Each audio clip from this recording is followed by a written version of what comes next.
Good morning from New England. So today we're going to be talking about the 9+1 soul elements: earth, water, fire, air, ether, mind, intelligence, ego, and consciousness. And then we have the soul. So this is how this world is wrapped up in all the elements. By the way, if you have any questions about these elements or about what we're talking about, if you have any comments, please leave them.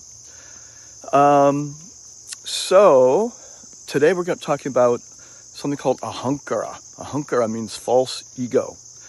And in Ayurveda, the ego, or the false ego, is actually considered an element. Very interesting, isn't it? It's called a subtle element. Ego is also analogous to a very interesting word called abhiman. Abhiman means self-conception. So the ego is a part of us that conceives of ourself in different ways. And the reason is because there's the reality of who we are, which is based on the soul or pure consciousness, and then there's the conception of who we are. And so we come in this life, we have different parents, we have different economic situations, we have different traumas and experiences, we have different bodies, male, female combination. We have so many different conceptions of who we are.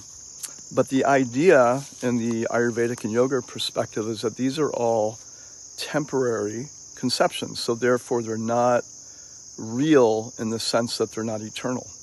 They're not forever. So there's a word Jaiva Dharma, the Dharma of the soul, and the Dharma of the Naimittika Dharma means the Dharma or the function of the person who is acting based on their self-conceptions in the moment. So the yoga process, or the process of self-realization, is not to just smash the ego, like many people think of the ego as being this horrible, evil thing.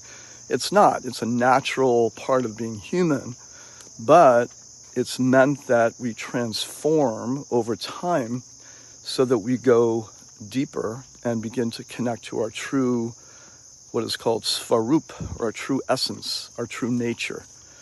And ultimately, that nature is built on the foundation of prem, using a lot of Sanskrit words today, which is pure love. And pure love, there's a beautiful analogy that the soul is like the spark of light emanating from the sun. So the sun is the source, and we're the sparks of that light. And we're meant to, in time, sometimes gradually, sometimes very quickly, awaken to our true divine identity. And in the meantime, we have our self-conceptions, which sometimes can really get in the way of who we are. We can be so identified with our stories and our traumas, and that's okay. Part of that means we just have to let go of them, but there's different ways of, sometimes it does mean therapy and healing and spiritual practices and things like that.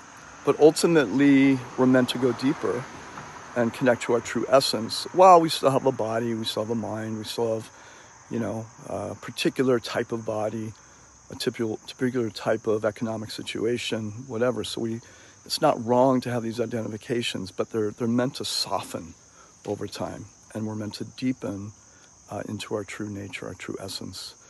So again, sometimes people think of, false ego as being this horrible thing. Oh, it's just my ego. Well, we all have ego. Everyone. You wouldn't be functioning as a human being right now if you didn't have an ego.